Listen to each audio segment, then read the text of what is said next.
Të nderuar shikues, përshëndetje, do jemi së bashku në edicionin informativ këtu në ekranin e kanalit 7, ku ndër të tjera do të ndiqni. Një zjarr masiv shkrumbon një pallat në Tiranë, flakët shkrumbojnë fasadën dhe shumë apartamente, zjarrfikësit evakuojnë disa persona të asfiksuar. Call centrat e goditur në Tiranë u shbatën qytetarëve gjerman dhe austriak miliona euro, 10 persona arrestohen, sekuestrojnë 900.000 euro kesh. Bordi i transparencës rrit çmimin e naftës dhe të benzinës për shkak të shtrëngimit të karburantit, nesër në Tiranë 40% më pak autobus. Kryeministri Rama vlerëson rolin e diasporës në samitin e 4 në Tiranë dhe premton brenda 2030-s Shqipëria do të ulet si e barabartë në tryezën europiane. Tre nga konkurrentët e fermës së vipave mbyllën rrugtimin, Jonita Maliqi dhe Kuba braktisin garën, ndërsa Anada Nikollari u eliminua pasi humbi sfidën.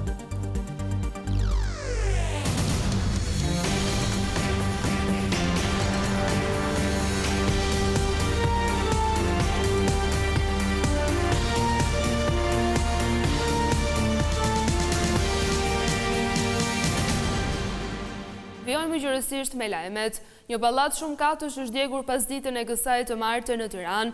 Zjarri masiv përfshiu gjithë fasadën e ndërtesës, duke shkrumbuar edhe shumë apartamente. Zjarrfikësit ndërhyn për të izoluar flakët e fuqishme, ndërsa evakuuan edhe disa banor të asfiksuar.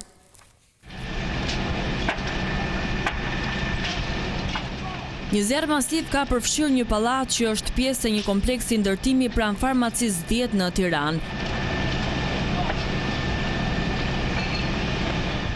Në orët e pasdites së të martës, flakët e fuqishme që besohet se nisën në katin e parë kanë përfshirë brenda një koje të shkurtër të gjithë fasadën anësore, duke u futur edhe në ambientet e brendshme. Situata ishte kritike, sidomos në 2 orët e para pas rënjes së zjarrit. Tymi i zi mbuloi gjithë zonën, ndërsa forcat zjarrfikse që mbërritën me shpejtësi ndërhyn për të izoluar vatrën. Bashkë me hedhjen e ujit është bërë edhe evakuimi i disa banorëve të asfiksuar që kishin mbetur në katet e larta. Të paktën 2 banorë dhe 2 zjarrfikës janë dërguar në spital për të marrë ndihmën mjekësore. Operacioni për shuarjen e flakëve i është bashkuar edhe një helikopter, i cili ka hedhur ujë nga lartësia. Nuk dihen ende shkaqet e rënjes së zjarrit, ndërkohë që policia ndodhet në vendin e ngjarjes dhe po mbledh paralelisht provat për të zbardhur ngjarjen.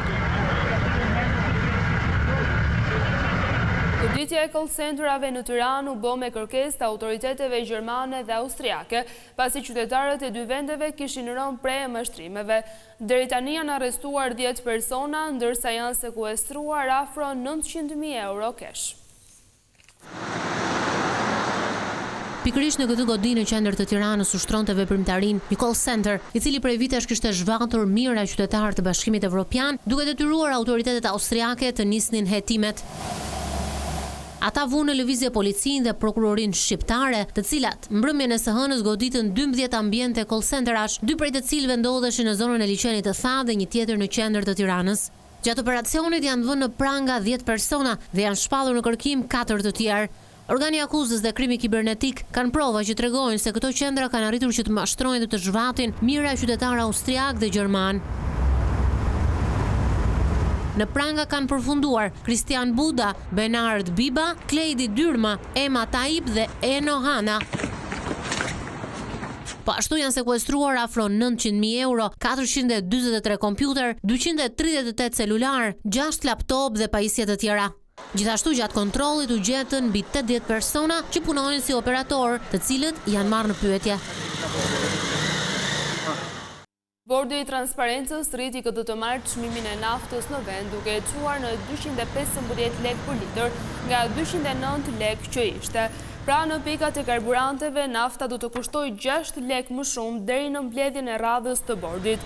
Rritje ka pësuar edhe çmimi i benzinës, i cili nga 175 lekë për litër do të tregtohet 178 lekë për litër. Në tregjet ndërkombëtare, nafta është rritur në rreth $100 për fuqi, nga rreth $95 që ishte ditën e premte. Ky shtrëngim reflekton vendimin e presidentit amerikan Donald Trump për blokadën totale të porteve iraniane.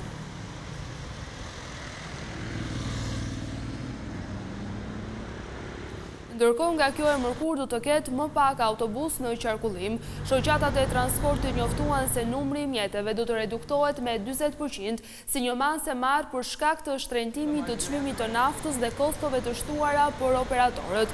Shoqatat u bën thirrje qytetarëve të marrin masa dhe të parashikojnë kohën e udhëtimit. Ky vendim vjen 2 javë pasi ministri Enea Karakaçi deklaroi se po shihet mundësia për një paketë mbështetëse për operatorët e transportit publik për të përballuar situatën, por deri më tani nuk është marrë asnjë mas në këtë drejtim.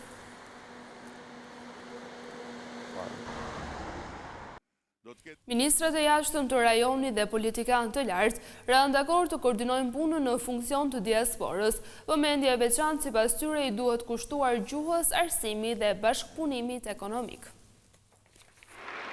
Në samitin e diasporës, ministrat e jashtëm të rajonit pranuan se duhet një koordinim i mirë për të forcuar lidhjet mes shtetit dhe diasporës. Kryediplomati shqiptar Ferit Hoxha theksoi se nevojitet një veprim i përbashkët për të arritur objektivat. Dhe nëse kemi një diasporë, duhet kemi një qasje. Dhe nëse s'kemi një qasje, nuk kemi një strategji. Të njëjtën linjë mbajti dhe ministri i jashtëm i Kosovës Glauko Njofca, i cili kërkoi më tepër bashkëpunim mes dy vendeve. Se cilat janë ato projekte përmes cilave ne e forcojmë edhe më tutje e mirëmbajmë e ushqejmë identitetin tonë. Megjithatë, në samit u ngrit dhe shqetësimi i shqiptarëve të Luginës së Preshevës, të cilët vijojnë të diskriminohen. Pasivizimi i adresave. Një fenomen që po prek shqiptarët e Luginës së Preshevës, duke i privuar nga të drejtat bazë, nga vota, prona, deri te qasja e shërbimeve publike. Një tjetër çështje problematike është ajo e gjuhës shqipe në Maqedoninë e Veriut, e cila u adresua nga kreu i Bashkimit Demokrat për Integrimin Ali Ahmeti. Përgjegjësinë e kemi të përbashkët. Washington, Bruxelles, NATO, forcat politike shqiptare, forcat politike maqedone. Maqedonia ka ardhmëri në bashkëjetesë, në bashkëqeverisje vetëm me shqiptarët. Pa shqiptarët, Maqedonia nuk mund të jetojë dhe ditët i ka të numëruara. Nga ana e tij, kryetari i Kuvendit të Maqedonisë së Veriut Afrim Gashi shpreu nevojën e trajtimit të çështjes pa përfshirjen e politikës. Sa më shumë që ne e depolitizojmë çështjen e përdorimit të gjuhës shqipe, aq më shpejt mendoj se do arrijmë deri te zyrtarizimi i gjuhës shqipe. Ndërkaq, ish kryeministri i Malit të Zi Dritan Abazović theksoi nevojën për të mbështetur të drejtat e shqiptarëve të diasporës. Nëse nuk do të bashkëpunojmë, ne do të shkojmë në konflikt. Besoj se çdo kush sa të shef se sa i dëmshëm ish konflikti. Samiti i diasporës mblodhi në Tiranë shqiptar nga 38 vende të botës. Por për opozitën, përgjegjësi kryesor për emigrimin e shqiptarëve është kryeministri Edi Rama. Berisha tha se qeveria e majt ndërtoi të parin narkoshtet në Europë duke damkosur kombin shqiptar. Kryetari i Partisë Demokratike Sali Berisha komentoi samitin e diasporës duke akuzuar kryeministrin Edi Rama si politikanin që ka dëmtuar më shumë kombin shqiptar pas diktatorit Enver Hoxha. Në një komunikim me gazetarët, Berisha deklaroi se Rama mban përgjegjësi për shqiptarët që janë larguar nga vendi gjatë qeverisjes së tij. Nga viti 2015 deri në vitin 2024, vetëm në hapësirën e Schengenit janë larguar 1.990.000 shqiptar. Edi Rama është armik i lirisë së shqiptarëve sepse ai ndërtoi për interesat pushtetit të tij në Shqipëri narkoshtetin e parë dhe të vetëm në Europë. Por kryetari i PD Sali Berisha shfrytëzoi komunikimin me gazetarët për të akuzuar qeverinë Rama se ka lënë qytetarët pa mbështetje për ballëritjes së çmimit të naftës. E gjithë bota perëndimore, Australia, janë angazhuar në lehtësime të menjëhershme të barrës fiskale mbi naftën. Në një kohë kur Edi Rama po nxjerr fitime prallore për shkak të rritjes së TVSH-s dhe nuk ul asgjë, ndërsa nafta thot të kalojë 224 lek për litër. Berisha akuzoi kryeministrin se me masat e fundit që po merr po falimenton fermerët. Gjermania para 3 ditësh vendosi të dyfishojë subvencionin e naftës për fermerët, kurse Edi Rama hoqi subvencionimin për fermerë shqiptar dhe shkoi në pacipsin më të madhe. 2 metra gënjeshtar u deklaroi se Europa nuk e përdor më subvencionin. Kryetari i PD Sali Berisha u bëri apel qytetarëve të reagojnë kundër qeverisë dhe t'i bashkohen protestës së opozitës të premten.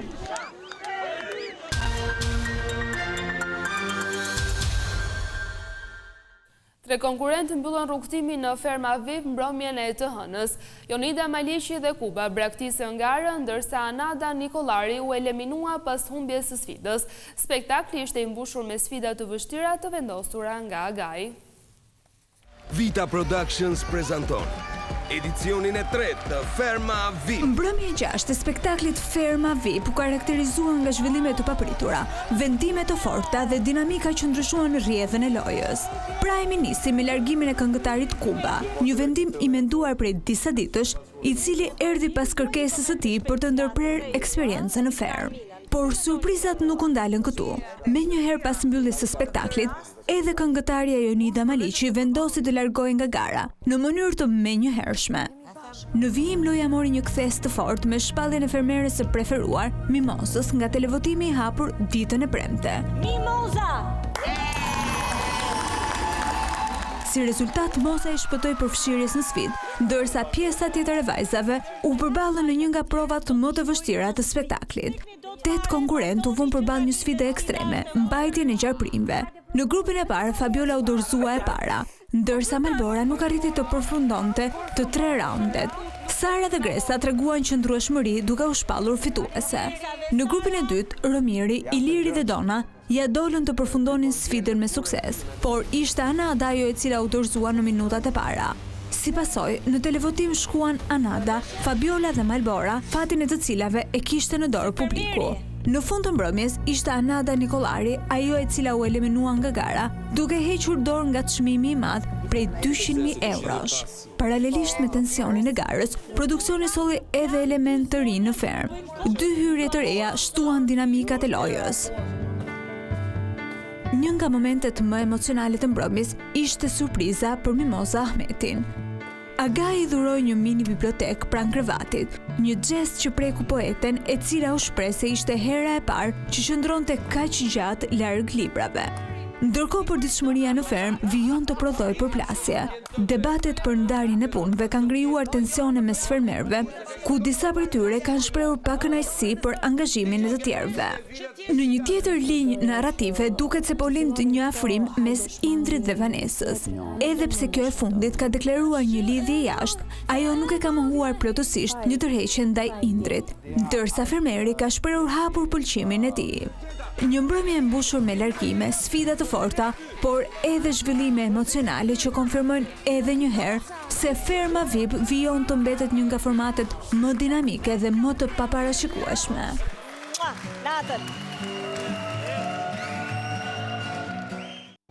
Të nderuar shikues, ishte gjithçka e përgatitur edhe për këtë edicion informativ. Bashkëndajemi këtu, natën e mirë.